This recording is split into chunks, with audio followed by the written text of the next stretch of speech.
The most dangerous room in a royal palace was never the battlefield, the council chamber, or the throne room. It was the bedroom. For ordinary people, sleep meant rest.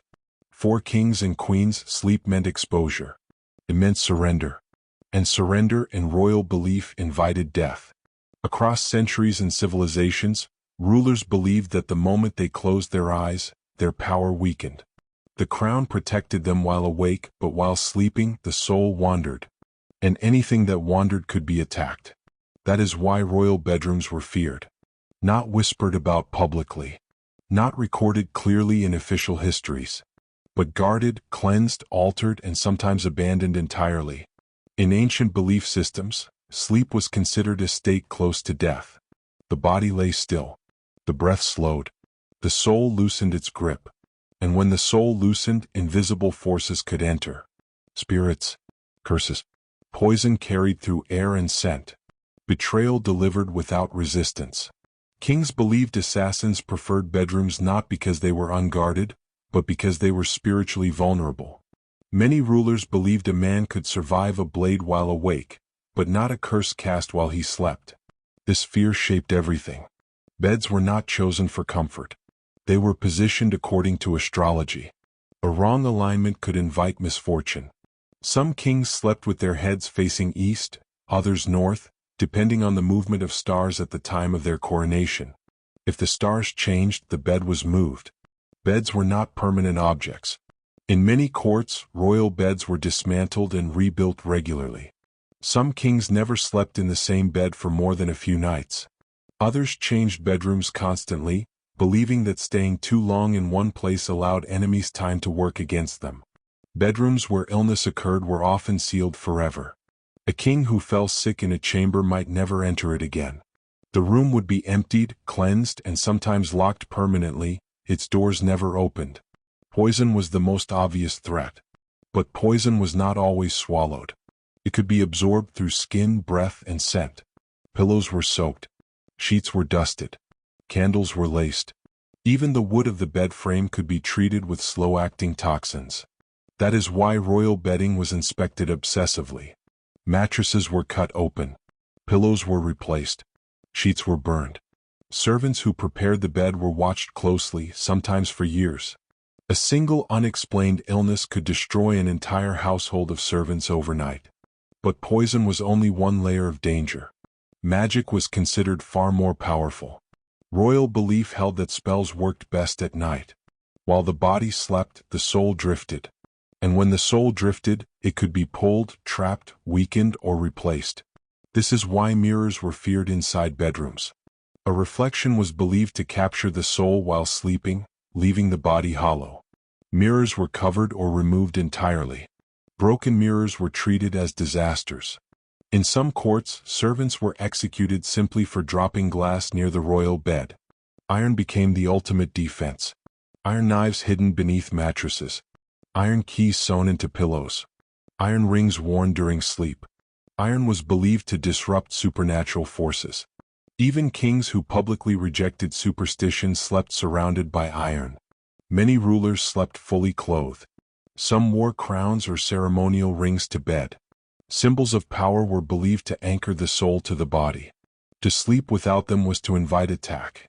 Guards were placed not just outside the bedroom but inside it.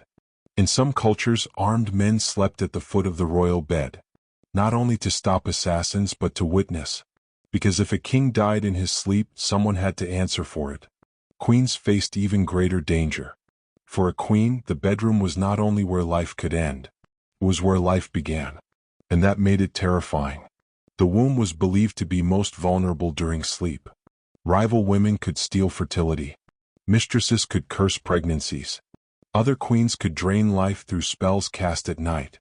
That is why pregnant queens were rarely left alone after sunset. Women slept nearby not as companions but as watchers.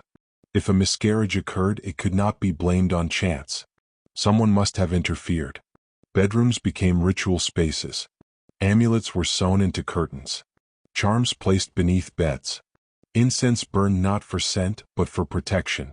Prayers mixed with older, forbidden rituals that contradicted official religion. Childbirth beds were feared most of all. They were believed to open gateways between worlds. During labor, the boundary between life and death thinned. Spirits could enter. Souls could escape. That is why noise was made deliberately. Bells rang. Prayers shouted. Metal struck metal. Silence was considered dangerous. Many queens believed shadows themselves were threats. If a shadow crossed the bed in a certain way, the room was cleansed. Sheets burned.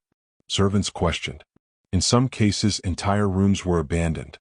Royal bedrooms were also places of betrayal. History records many assassinations that occurred while rulers slept. But what it hides is the paranoia that followed. Kings trusted no one fully. Guards were rotated constantly. Keys were changed. Doors sealed from the inside. Some kings locked themselves in their rooms each night, believing no one could be trusted. Spouses were not exceptions. Many royal marriages were political. Trust did not exist. Some kings believed their wives would poison them to advance their children's claim.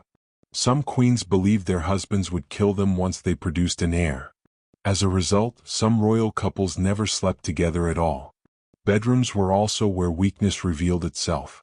Illness, aging, fear, infertility. Things that could not be hidden behind ceremony. That is why access to the bedroom was tightly controlled. To see the ruler sleeping was to see them human. And humanity was dangerous. Dreams played a powerful role. Many rulers believed dreams were messages, warnings, prophecies. A bad dream could lead to executions. A dream of betrayal could destroy entire families. Dream interpreters became powerful figures, influencing decisions before the king even rose from bed. Some rulers kept dream journals. Others forbade anyone from asking about dreams, believing that speaking them aloud gave them power. Bedrooms were also where rulers confronted death. Many kings chose to die alone. Witnesses were believed to steal the departing soul's strength. That is why some royal deaths were unwitnessed, their causes unclear. History records confusion, but belief explains it.